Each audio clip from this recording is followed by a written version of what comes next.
तो sir future scope of Ayurveda क्या है? Yes, there are an numbers of scope. बहुत ही स्कोप है। अभी तक आपने गुड रैंकर्स कितने निकाले हैं? जो CRAV का आप बार बार जिक्र कर रहे हैं, ये एग्जैक्टली है क्या? अपने गुरु के यहाँ रह के पढ़ाई करनी रहेगी और उसके लिए उनको स्टाइपेंड भी सरकार की ओर से प्रोवाइड किया जाता है, चाहे आप फर्स्ट ईयर में है, सेकंड ईयर में है, थर्ड ईयर में है। यदि आपका निशान ऊंचा है तो आपको उसके हिसाब से प्रिपरेशन भी जल्दी शुरू करनी रहेगी। कि जो AIA PGT का जो सिलेबस है वो वही BMS वाला सारा सिलेबस आता है। सिंगल प्रिपरेशन जो है वो आपको हेल्प करेगी। हाय एवरीवन, तो आज जो ये पॉडकास्ट है बड़ा खास है। सर गुजरात से हैं डॉक्टर धवल ढोलकिया जी, और ये कोचिंग चलाते हैं, founder and CEO of Charak coaching centre. आयुर्बज स्टडी एप्लीकेशन भी है इनका, और जिस कॉलेज में है वो कॉलेज बहुत पुराना है, JS नांदेड़ गुजरात में है ये कॉलेज। इनका हॉस्पिटल भी बहुत प्यारा है। तो 1 by 1 3 टॉपिक पे बात करेंगे हम लोग। पहले सर से जान लेते हैं हालचाल कैसे हैं सर? एकदम बढ़िया, आप कैसे हैं? एकदम बढ़िया हो, फाइन हो।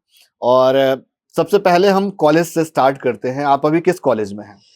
राइट नाउ अभी जो हूँ मैं JS आयुर्वेदा कॉलेज नडियाद में हूँ, जिसके साथ संलग्न एक हॉस्पिटल है, that is PD Patel Ayurveda hospital, जो कि गुजरात में स्थित है। सर इस कॉलेज की क्या खास बात है और हॉस्पिटल की क्या खास बात है? मैंने सुना है यहाँ पर पेशेंट्स बहुत रहते हैं। यस, कॉलेज की बात बताऊं तो हमारा जो कॉलेज है वो फ्रीडम फाइटर श्री सरदार वल्लभ भाई पटेल, उनकी प्रेरणा से सुंदरलाल जोशी जी द्वारा शुरू हुआ था।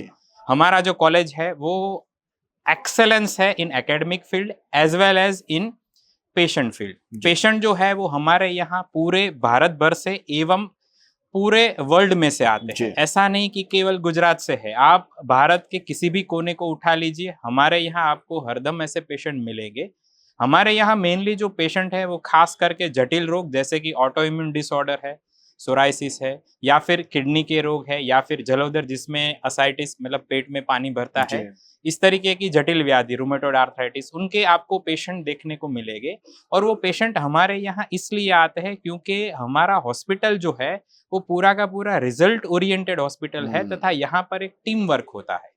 सर कॉलेज बहुत पुराना है, 1938 का। यस तो मुझे लग रहा है कि अब 100 साल होने वाले हैं। हाँ, थोड़ा सा आपके करियर की तरफ चलेंगे कि आपने UG PG कहाँ से किया है? हाँ, मेरा UG श्री बालाहनमन आयुर्वेद महाविद्यालय लोधरा से हुआ है, जो कि गांधीनगर के पास स्थित है। मेरा पोस्ट ग्रेजुएट जो है वो IPGTNRA जामनगर से काय चिकित्सा विभाग में हुआ है। जी, जो आपको कोचिंग इंस्टीट्यूट है चरक कोचिंग सेंटर के नाम से, तो इसके आप फाउंडर एंड CEO भी हैं। इस कोचिंग में AIA PGT वाले बच्चों की आप प्रिपरेशन कराते हैं। क्या प्लानिंग रहती है, कैसी स्ट्रेटेजी रहती है?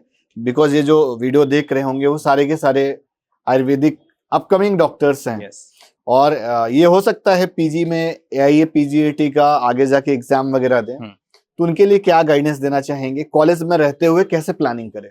यस, बहुत ही आपने एकदम सटीक प्रश्न पूछा है, क्योंकि ये एज अ स्टूडेंट जब मैं था तब मेरे मन में भी ये जिज्ञासा बहुत रहती थी कि कब करे, क्या करे। हाँ। तो इसके लिए आप ये प्लानिंग कर सकते हैं कि जब आप पढ़ाई शुरू करते हैं तो एक छोटा सा प्लानिंग ये बना के चलिए कि आज जो कोई भी सब्जेक्ट में मैंने जो कुछ भी पढ़ा है उसमें से की पॉइंट फैक्टर क्या है उसको आप अलग निकाल दे। ये आपका फर्स्ट स्टेप हो गया। फिर आपको उसके लिए हर सैटरडे संडे एक बार उसको रीडिंग प्लस रिवीजन कर देना है। आप जो कोई भी रिस्पेक्टिव ईयर में है, चाहे आप फर्स्ट ईयर में है, सेकंड ईयर में है, थर्ड ईयर में है, यदि आपका निशान ऊंचा है तो आपको उसके हिसाब से प्रिपरेशन भी जल्दी शुरू करनी रहेगी। तो आइडियल टाइम जो है वो आप ऐसा मान के चले कि आप सेकंड ईयर थर्ड ईयर से ये चीज कर सकते हैं। लेकिन ये चीज में आपको साथ साथ में जो भी एजुकेशन है वो कंप्लीट करना है। आपको ऐसा कभी भी नहीं करना है कि आप अपना एजुकेशन ना ले और कोई एक दिशा में आगे बढ़े। तो आपको रोज जो कुछ भी करवाया जाता है as a syllabus point of view वो पढ़ना है।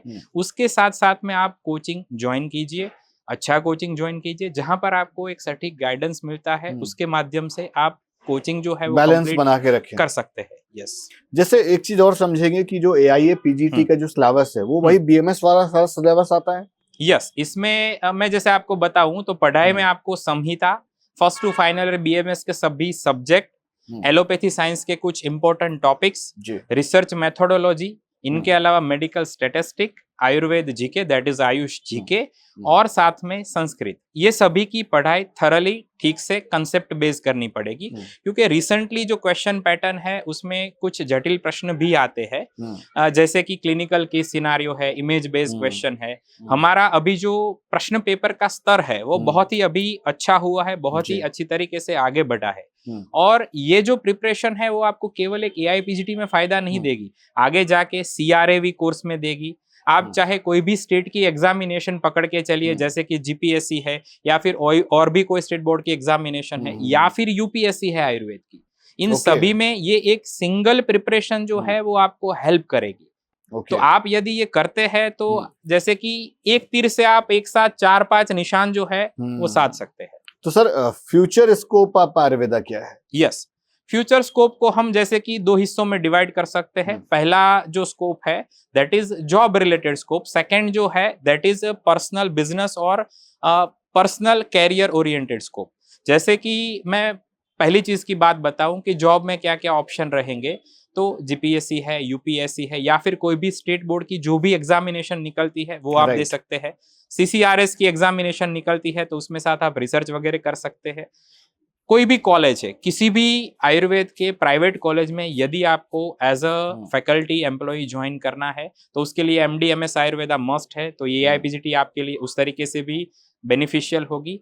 तो जॉब में यदि कुछ चीजों को जोड़ दिया जाए तो ये सबसे बड़े स्कोप है फॉर गवर्नमेंट पर्सपेक्टिव। यदि आप प्राइवेट की बात करें तो उसमें जो है वो बच्चा सबसे पहला जो कुछ भी पढ़ाई की है उसके हिसाब से स्पेशलिटी वाइज वो प्रैक्टिस कर सकता है।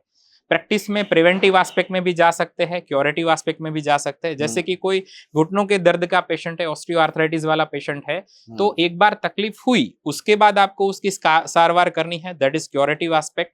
यदि उसको ये तकलीफ नहीं हुई है उससे पहले उस रोग को जांचना और उसके ऊपर काम करना, दैट इज प्रिवेंटिव एस्पेक्ट। तो इस तरीके से आयुर्वेद के हमारे जितने भी सब्जेक्ट है उन सभी के ऊपर ये चीज हो सकती है। जैसे यदि कोई द्रव्य गुण वाला है, खास करके मेडिसिनल प्लांट, तो वो रॉ ड्रग जो है उसका कलेक्शन करना, सप्लाई करना, प्लांट कल्टीवेशन करना, उसके ऊपर कर सकता है। यदि कोई रसशास्त्र में रुचि रखता है तो वो फार्मेसी के ऊपर अच्छा काम कर सकता है।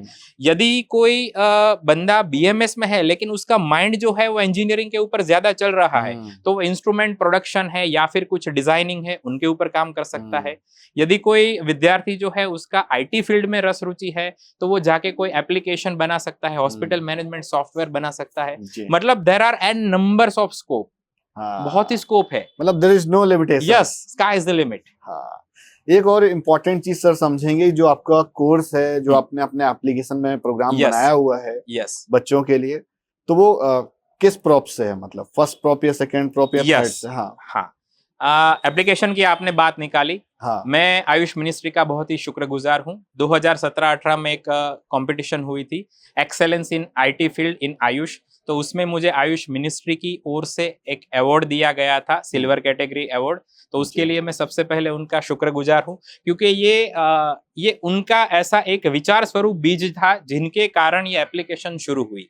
अभी आपका जो प्रश्न है कि क्या क्या अवेलेबल रहता है, तो फर्स्ट प्रॉप का कोर्स रहता है, सेकंड का रहता है, थर्ड का रहता है, और जो बच्चे इंटर्नशिप में है तो वो केवल इंटर्नशिप के माध्यम से आगे एआईपीजीटी में आगे कैसे जाना है या फिर सीआरएवी करना है, तो उन सभी के हिसाब से सभी के सभी कोर्सेज अवेलेबल है। सर ये पूरा रिकॉर्डेड है, ऑनलाइन लेक्चर्स रहते हैं, कोई कहीं से भी एक्सेस कर सकता है? यस, ऑल ओवर इंडिया से आप कहीं से भी एक्सेस कर सकते हैं। सेशन जो है वो लाइव है, हर सेशन खत्म होने के बाद 15 मिनट के बाद वो रिकॉर्डिंग फॉर्म में अवेलेबल रहेगा। आपको अपने जितने भी लेक्चर है वो प्लस उनके अलावा आपके प्रीवियस बैच के जितने भी लेक्चर है वो भी साथ में मिलेंगे।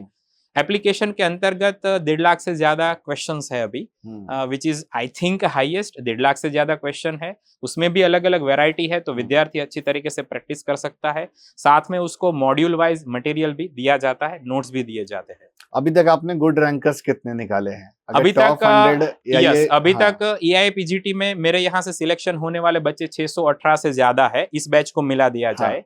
जीपीएससी की बात करूं तो 2016-17 में गुजरात में जो जीपीएससी आई थी उसमें 326 जो कुल सीट थी उसमें से 178 से ज्यादा मेरे यहाँ से थे। लास्ट ईयर ईएसआईसी की जीपीएससी गुजरात में आई थी, उसमें से 9 सीट में से 7 बच्चे फर्स्ट टू फोर्थ रैंक मेरे यहाँ से थे। आरएवी में अब तक मेरे यहाँ से 80 से ज्यादा विद्यार्थियों का एडमिशन हुआ है। ओके, जो CRAV का आप बार बार हाँ। जिक्र कर रहे हैं, ये एग्जैक्टली है क्या? यस, ये जो विद्यार्थी डायरेक्ट प्रैक्टिस में जाना चाहते हैं उसके लिए एक बहुत ही बढ़िया कोर्स है।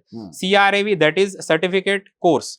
ये पूरा एक सर्टिफिकेट कोर्स है जो कि राष्ट्रीय आयुर्वेद विद्यापीठ गुरु शिष्य परंपरा के माध्यम से चला रही है। ये हमारे भारत सरकार का एक बहुत ही अच्छा सोपान है। यहाँ पर जो गुरु होते हैं उनके यहाँ रह के बच्चे को प्रैक्टिकली चीजें सीखनी है, और वो ऐसे गुरु है जो अपने अपने क्षेत्र के बहुत ही लीजेंड है। मतलब बच्चा डायरेक्ट उनके यहाँ जाके वो चीज सीधी अपने में एक्सेस कर सकता है, डाउनलोड कर सकता है, अपने दिमाग में ले सकता है, और डायरेक्ट वो, ये कोर्स 1 साल का है।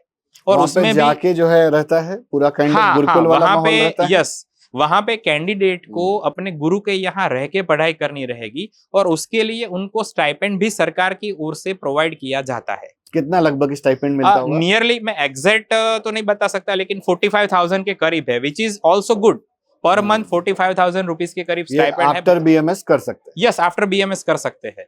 ओके, धवाल सर, बहुत अच्छा लगा आपसे बात करके, और बहुत सारे प्रश्न मैंने आपसे लिए और आपने जो जवाब दिए बहुत एक्यूरेट दिए और बहुत कम समय में अच्छे से बताया है बच्चों को। और जो भी बच्चे सर से कनेक्ट करना चाहते हैं उनकी डिटेल्स मैं डिस्क्रिप्शन पर दे दूंगा, तो श्योरली आप एप्लीकेशन को एंजॉय कर सकते हैं। और बहुत सारी इन्फॉर्मेशन अगर आपको अच्छी लगी है तो आप जरूर कमेंट करके बताइएगा कि वीडियो को कौन सा हिस्सा सबसे ज्यादा अच्छा था। नमस्कार।